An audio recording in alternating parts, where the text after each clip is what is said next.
All right, everyone, welcome back. Welcome back to the channel. Today is a reactions and recap of episode 7 to 9 of Love Is Blind season 10. Right, so at this point we are 20 days to the wedding. They're going to go through house tours, meeting the family, and Chris decided he's going to be the villain of season 10. During this whole thing, we find, obviously they're moving together, they're going to live together for 3 weeks.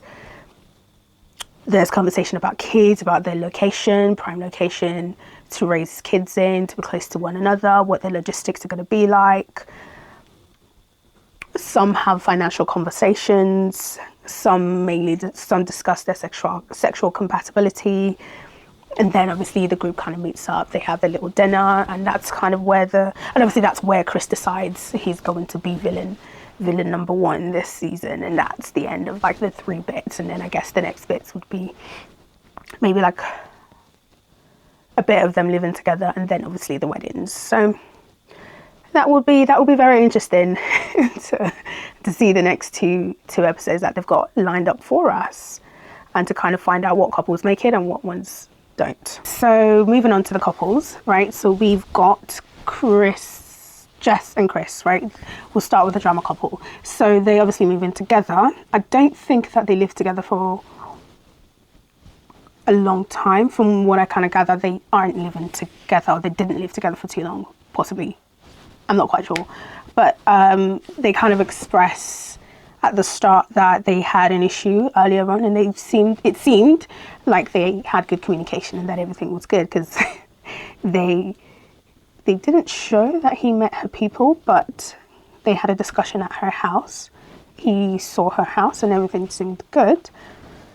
I guess at the start she kind of expressed that she told him I love you, and he didn't say anything back. He tells her that part of his requirement is that he needs physical compatibility. And then he says he wants someone that works out. And he's unsure about, their attraction. He wants someone who does Pilates. He does someone who, essentially he wants someone that's hot, right? And he doesn't find her physically attractive. And he says they can work on that though, but that can grow. But he doesn't really say it like that. He essentially says he doesn't want to be intimate with her until she's hot enough for him to do that. And he doesn't seem to be able to understand how that could hurt someone that you say you want to marry, or someone that you say you care for, because that's important. And he was struggling with how to say it. So you're saying you're not attracted to them, but you still want to stay with them. Come on, make it make sense.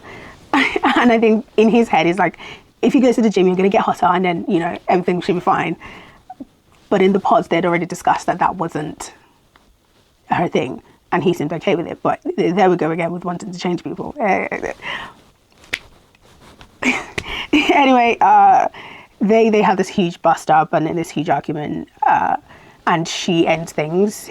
Later on at the group meetup, he comes and he admits he thinks Bri is hot and he's a lot more attracted to her. And I'm just like, not to like, obviously type is subjective and stuff, but from my point of view, I'm not going to compare 2 women. Anyway, he then says that intimacy with Jess was horrible. Those were his words. He said horrible. That's despicable behavior. Like, how can you say something like that with cameras on? I'm telling you, a producer said, we'll pay you $50,000 if you go on live on air and you say this. That's the only conclusion I can come to, because surely no one is that vile. Okay, fine. Some people are. But surely, because the cameras are on and you don't want to get backlash, you don't say shit like that on camera. But I guess some people don't care. Anyway, Jess comes and she's telling the girls literally everything that happened, right? The conversation that he had, and then they're finding out in real time, and they're getting really, really hot-headed. So they get the gist. Chris is still talking to Bri about how he regrets not picking her, and then Jess tells the girls what he did with the strip club, literally the day that she said she was calling things quit. He's slid into people's DMs, Chris says Connor is submissive. And I'm looking at Jess like, Jess, are you all right? Are you actually listening to this shit? Someone better have told you to stand there and have this conversation with Chris, because otherwise you are entertaining stupidity. And then he tells her that he's physically attracted to her, that he thinks she's hot. And then he asks her a question at the end of kind of suggesting, oh, like, if things don't work out, or like, would you just rather pick me instead now? And she's like, oh my God, Chris. I'm like, no. You need to dead this conversation now. You don't. It seemed like she was entertaining it. But then again, you see, sometimes the editors make things look like something that they definitely aren't. So this, I guess, again, it goes to my critique. Should I say critique? I don't know if it's a critique of Love Is Blind. Like, okay, before I critique the whole Love Is Blind thing, this would be my reaction on what happened with Chris and Jess. He said fitness, right? Like her going to the gym, but what he meant was her body. He does not like her body, not that he wants her to go to the gym, right? And again, if the attraction isn't there, then say that. Don't make it seem like it's because of her lack of a specific lifestyle. That's the problem I'm having here. Don't disguise it as you need to do Pilates. You're comparing someone else to your exes, because that's what he said. He said he had previous partners who were that, but she made it clear to you that she was never that. So why are we doing that now? And also the humiliation, not just for Jess, but for you as well. Like, I know it's ego, it's a lot of ego, and Bri kind of said it, and for some reason she gets that, but you don't act like that. I don't know. Anyway, he really went off on one, and everyone there, I'm very sure, kind of lost respect for him, for sure. This in my opinion is a huge flaw, obviously, of the experiment. Like, I understand that their main claim is that love is blind.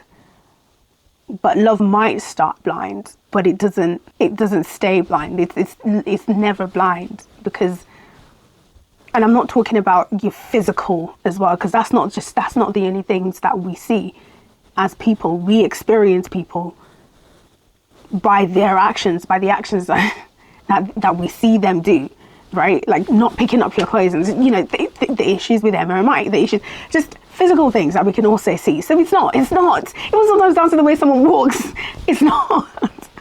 Can you connect with someone over the phone? Come on, of course you can. Multiple people do. We didn't need this experiment to find out that you can fall in love sight unseen. I mean, you can see what they look like, but people, back in the day, people used to write love letters without seeing each other, I'm pretty sure. So, no.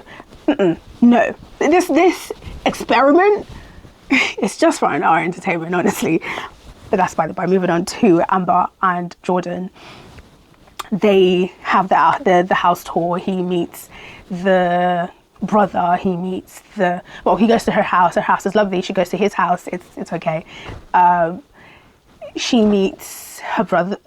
He meets her brother and her daughter's father. She meets his sisters and mother, and everything's fine from that point of view. They kind of kiki, CPAP, blah, blah, blah. It's cute, it's lovely. The brother kind of grills him, but everything's, at the end of the day, he's like, he wants his sister to be happy, so everyone wants everybody to be happy. And they trust the judgment of their siblings, daughter, son, whatever, to be able to decide on who their partner would be. So, calm. Jordan's house is very bachelor-esque, minimum decoration. He even has a bloody sword.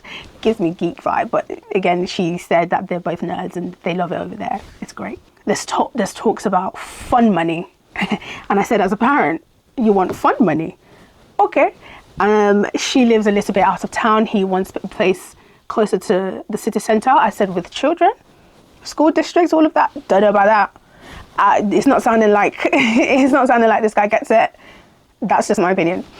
But obviously, like I said, Amber's house is really nice. It's really put together. The decor is lovely. Everything's set nice. He then kind of mentions that obviously if they go forward, he would like to get them a place for them together, which obviously for security purposes and like for you to feel like you're blood or whatever the fuck. Yeah, it's nice if you get a place together. Okay. But that whole thing just kind of made me think that his priority is him. But unfortunately, when you're dating someone with children, their children comes first. It comes first when they're thinking about where they're going to live, school districts, how far is it, traffic, all of that, their work, his work. The daughter will always come first. And he wants fun money. And obviously, this is her child, so it's not his. But again, this is someone who is a parent. So she might not be able to spend specific funds on certain things. And if he's okay with covering it, he's okay with covering it. But I don't think mentally he's there yet. I'm not saying he couldn't get there, but he's not quite there yet. I think they would have to date for a longer amount of time for him to kind of get his head around it.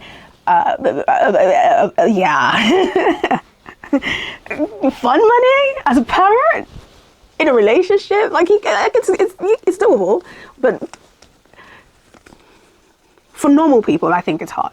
And when I say normal people, I mean, you know, people who live paycheck to paycheck type shit. But yeah, she however, she did mention, this is Amber herself, she said that she'd prefer him to move in with her so they could rent his place out and kind of save up money for them to then move somewhere else. But they'll kind of work things out. So like I said, they're both given, I will compromise. So it's possible it could work, you know? Yeah, that's pretty much where things are with them. They're possible. So I think they're either gonna say yes at the altar, or they're gonna decide to say no at the altar, but they'll keep dating. Yeah.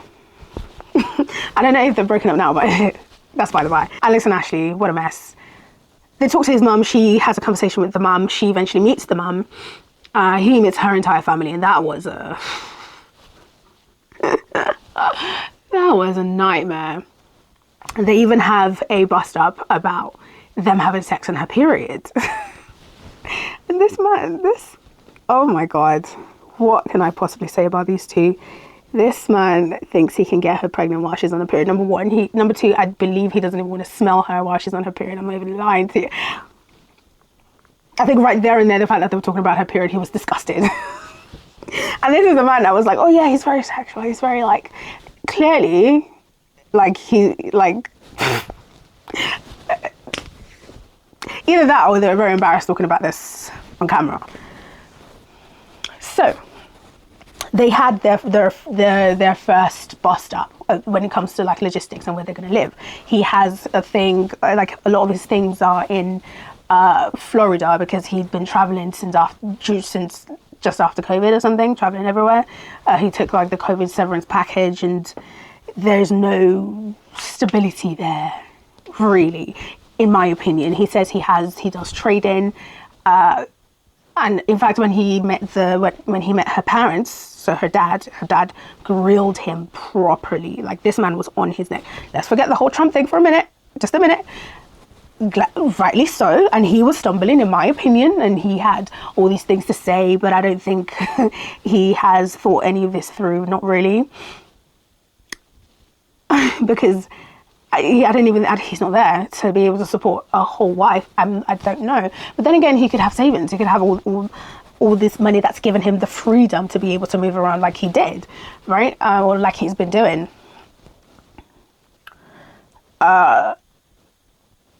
So I think that's why, yeah, he has the luxury to be able to do that, possibly because of the severance package that he had. And God knows how much that was, right? And while he was doing all these things, he said he had other jobs, and he did jobs here and there. And now he's going to get a coaching job, or he got the coaching job, I believe. We don't know where, because that's when I'm assuming Netflix says he's a soccer coach, right? So he got the job during the show, by the way. All right, okay.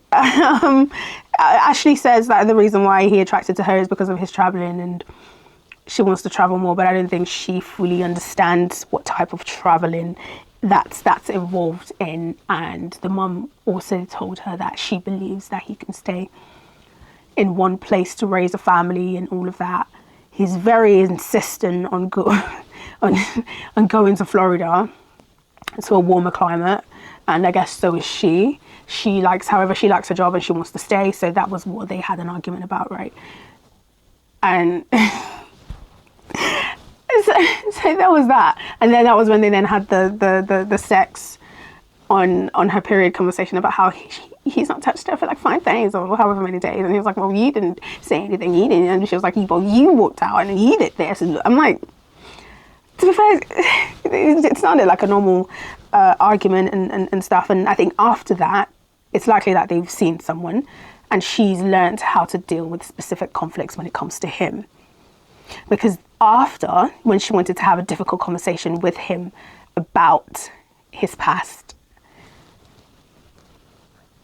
she used therapy speak, in my opinion. She's like, I don't mean to attack you. I don't mean, and I'm like, if you're already doing this now, like her guard is up, she's threading very lightly around him, this ain't gonna work. And she also then said it in the past that instead of standing up for herself, she tends to not belittle herself, but she kind of just adapts to the situation that she's in, which it's a good thing. But if it's not good for you, then you probably shouldn't adapt and you should leave, right? I'm not discussing the MAGA thing. Obviously, it ain't great, but hey, we're talking about Love is Blind. Anyway, we find out that Alex hooked up with his exes, and he had a month or so before they confirmed that he was coming on the show, and that was what she was trying to get her head around. And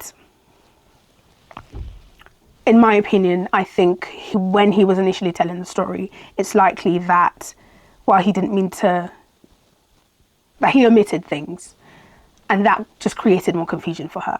And he did this exact same thing when he was talking about Brittany, right? When he was talking about a conversation I had with Brittany and Cabo, where he'll tell the story, but he wouldn't tell the full thing.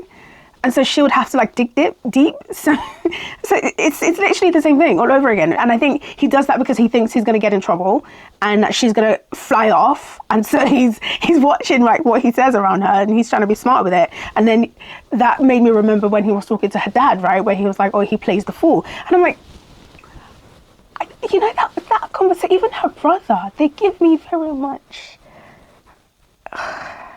dare I say it? I don't know. That whole conversation, I did not like it. I struggled with that. I'm not going to lie to you.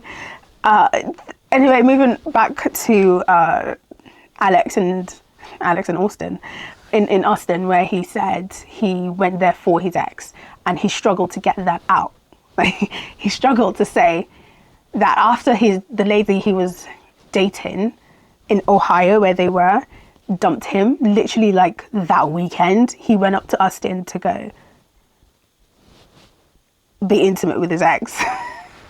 And then he was like, oh yeah, but that's my ego. Like, that's me back then.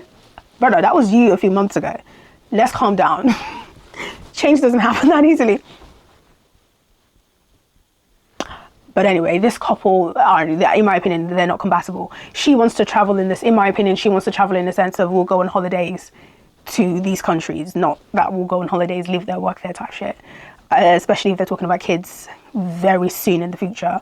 What amount of time are you got? Like, make it make sense. But okay. She's very grounded. She's not really traveled a lot, but she wants to.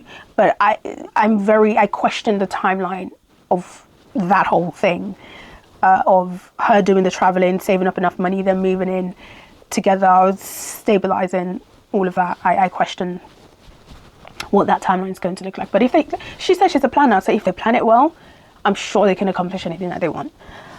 But I don't think that they're very compatible, but I mean, them being sexually compatible doesn't mean anything at this point. And then obviously at the end, at the get together, they kind of show that he still has the whole him being attracted to women with darker features. And he says it very plainly.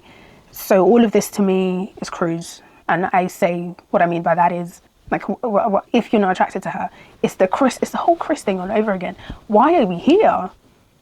Moving on to Mike and Emma. Guys, Mike, Emma. Kids are difficult. And he keeps saying, oh, I don't want to force you into it. Okay, anyway, we'll get to it. Emma and Mike, they have a nice conversation about compromising when it comes to her tidiness and him not closing doors. That was very cute. Then he meets her parents and sister's kids. She meets his family, so mum, dad, brother, sister. She meets them first and they talk about kids. Obviously they said she'll fit in, but the main issue is kids.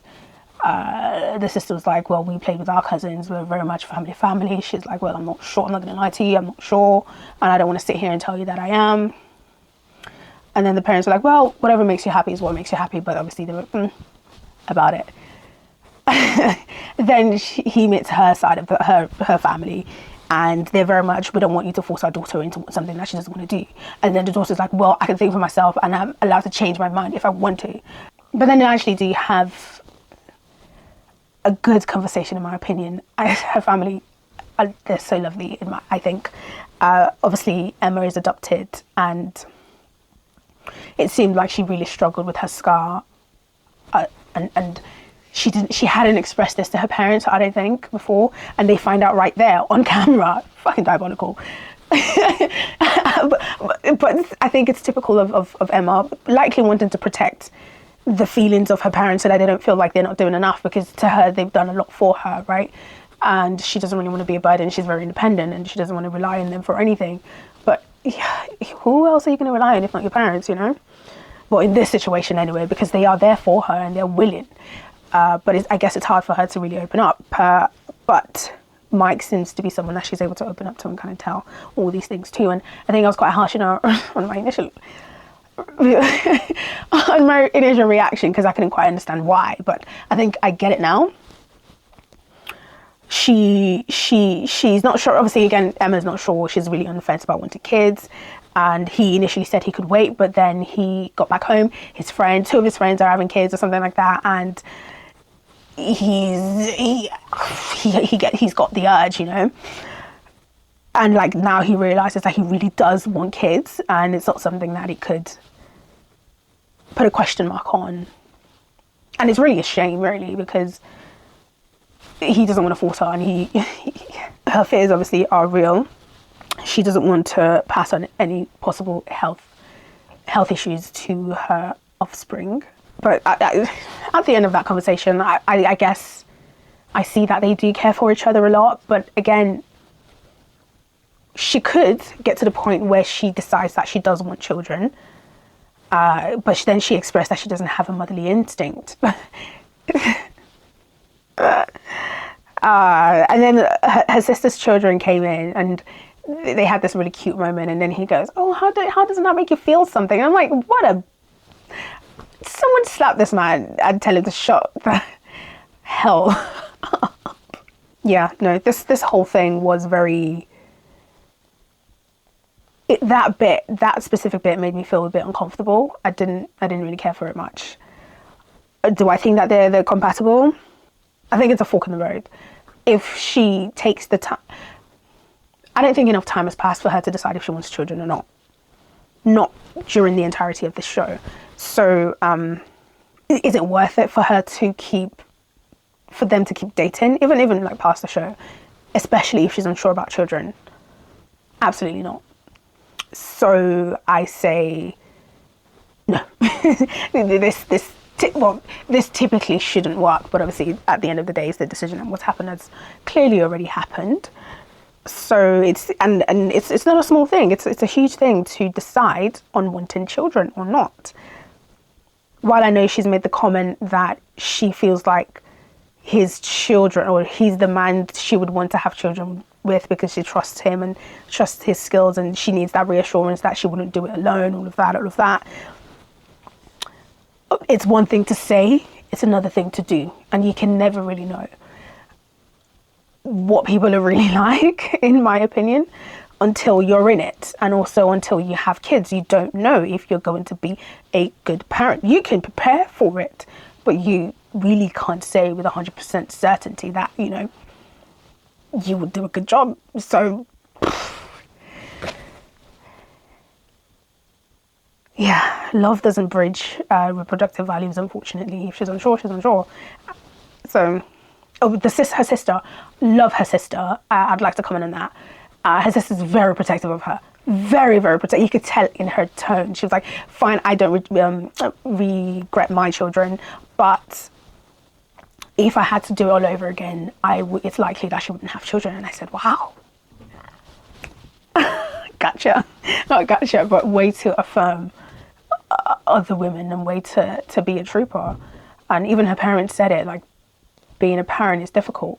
And I anyway, moving on.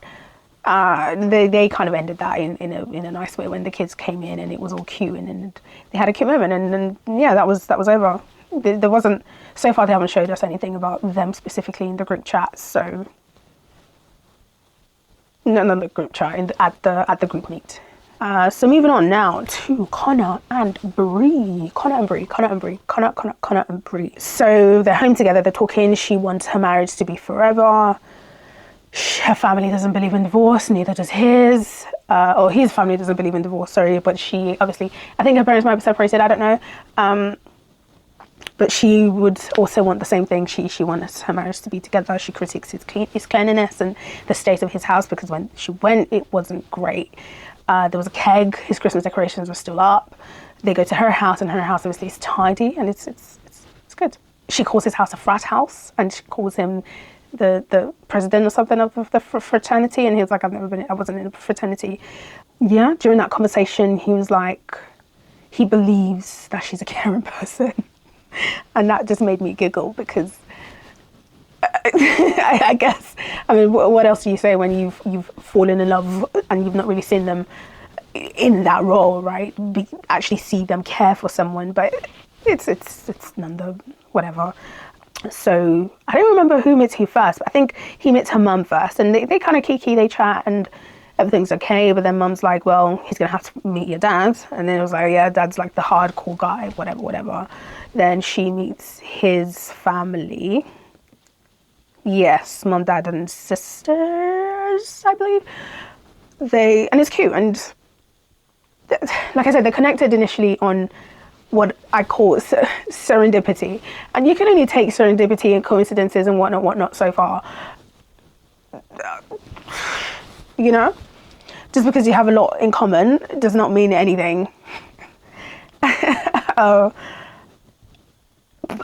But they actually seem quite. There was a bit there where they laughed. I think it was when they were making the meals, and I thought that actually was quite nice. She's been asking him questions about his day-to-day and really seeing how they could live together, which I think on her part is good. He also expressed that she could be a bit mean, you know, when it comes to how she says things, and she was like, okay, yeah, no, you're right, that I could definitely work on that. So it's good, but then she ruins it at the meetup when she says that Connor's not the best sex that she's had, which fair play. But then she says, isn't that what it's like? I feel like I've critiqued someone else for saying this, so I have to kind of be like, okay, come on. That wasn't nice to say, and I'm sure it wouldn't be nice for him to hear. But again, like Chris said, it's something, in my opinion, it's something that could be worked on. As long as it's expressed in a way that doesn't make the other person feel less, you know, then I think there's possible hope there. Maybe.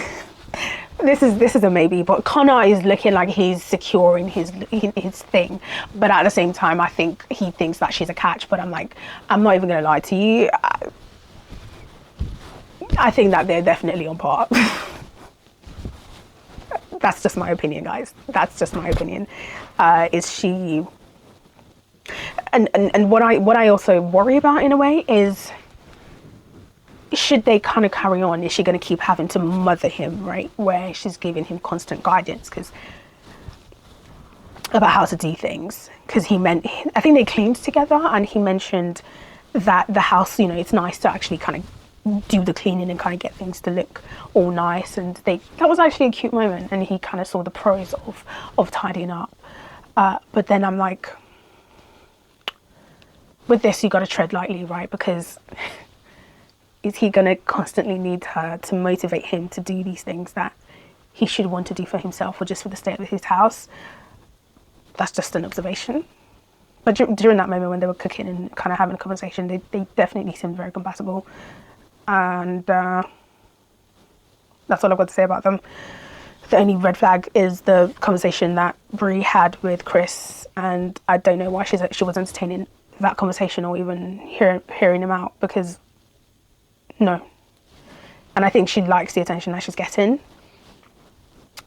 because he DM'd her and she was like, she showed it to Connor, but then at the same time, like, why would you do that, man? Like,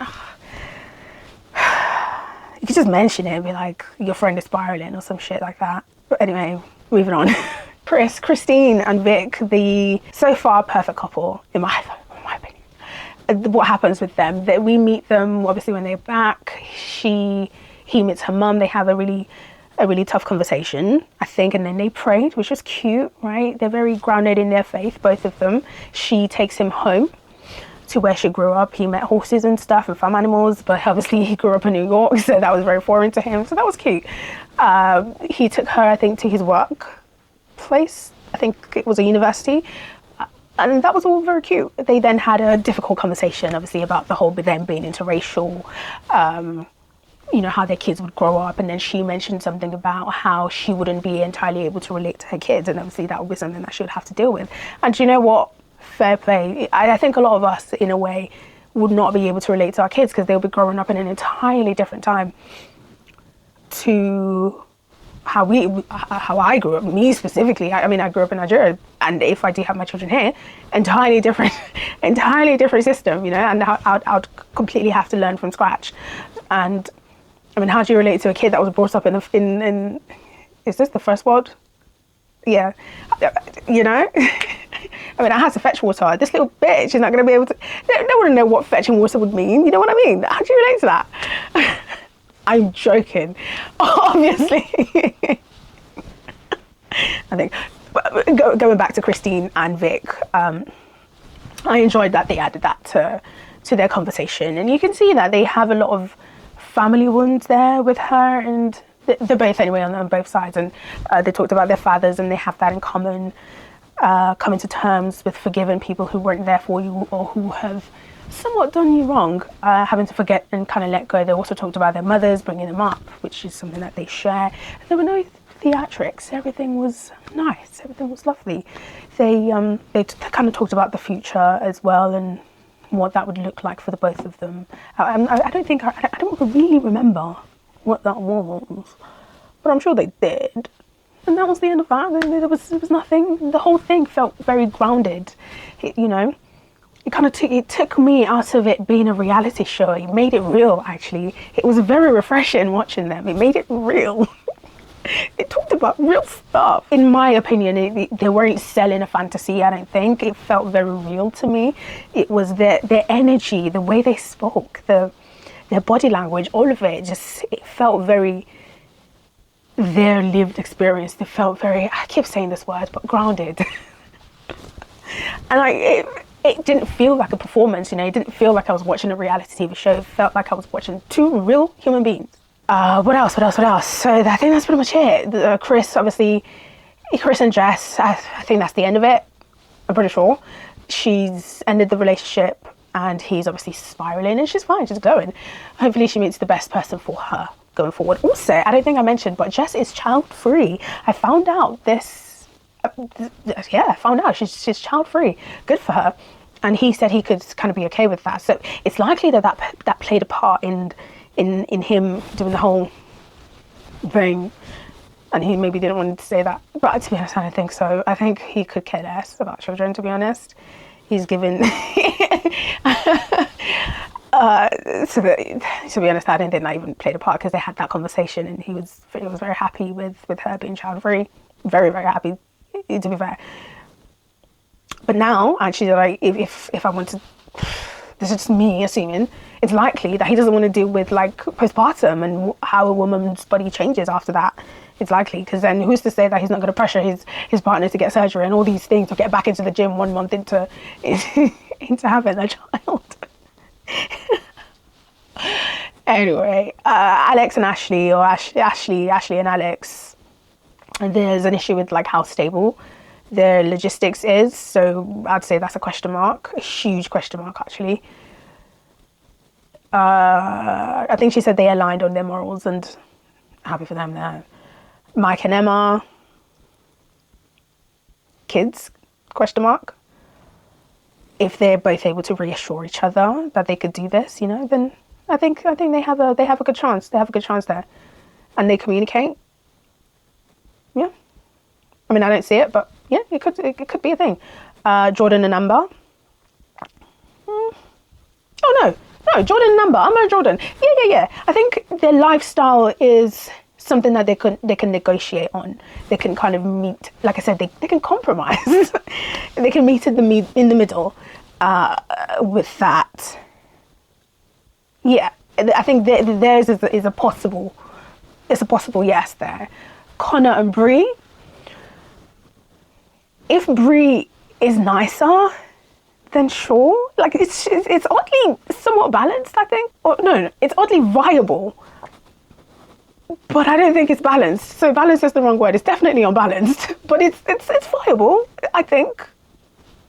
Ish. Then Christine and Vic. They are intentional. And intentional people, if there's anything I know about intentional people, they do what they like. When they set their mind on something, it's a go. So I think they're a safe yes. They're a safe bet. Fingers crossed, touch wood. They better be.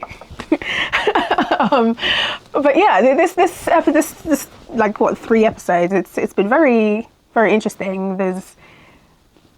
We've seen people with a fantastic display of ego twice, you know, with Alex and what's his name? Chris.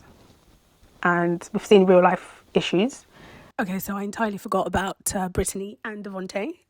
He met her family, and I think that went relatively well. They were smiling. They even did like a little prank on them, which was good. They settled their initial argument that ended episode 6. They had a conversation. Everything was fine. They left Cabo. The way they actually dealt with that, it seemed like there was some intervention of some sort, which is great. Where they sat back together, they talked. Good. Later on, she also brought up the fact that she feels like he's not showing her physical affection, which was the same issue as before. He kind of said the reason why he has hang-ups about that, because he feels like she's attacking him of sorts, and then he's overthinking. He is overthinking, but then he's like, he does that because she's telling him to do it. So something in his head is going, then I'm not going to do it because she wants it so bad. And that, to me, there's an issue there with authority, and he needs to deal with that before he can even be in a relationship in the first place, because all she's expressing to him is that she wants affection this way and that way. Just like he said, you know, he needs a little bit of space and he needs time to process, and she's willing to give him that, but he's not willing to kind of meet her halfway. I think he has a lot of work to do when it comes to actually being in a relationship. So I'm taking them at their word. I'm not going to make assumptions about whatever I think is going on there, which is great. They said they like to be together forever. I think her dad said the whole no divorce in this family. Okay, great. I think they left things off relatively well. Do I think that they're going to get... I hope she says no. Yeah. I hope she says no. And I hope he says no as well, because they're definitely not compatible in my opinion. The way she's been exposed to life, the way she wants love to be shown to her is not something that it seems like he's willing to do from what they've shown. So I don't think that they're compatible. But is it something that they can work on? Yes, it is. I am of the opinion that it is. But I don't think that they have enough time. And also, I don't think he wants to put in the work that's required to actually make the relationship work. So it is what it is. Yeah, I think that's everything I've got for them both. That's pretty much it for the couples. Hopefully, at least one couple ends up married. I'm excited to see what the show has in store for us. Who do you guys think will get married? Who do you guys think wouldn't? Like, follow, subscribe, all that good shit. I'll see you in the next one. Bye.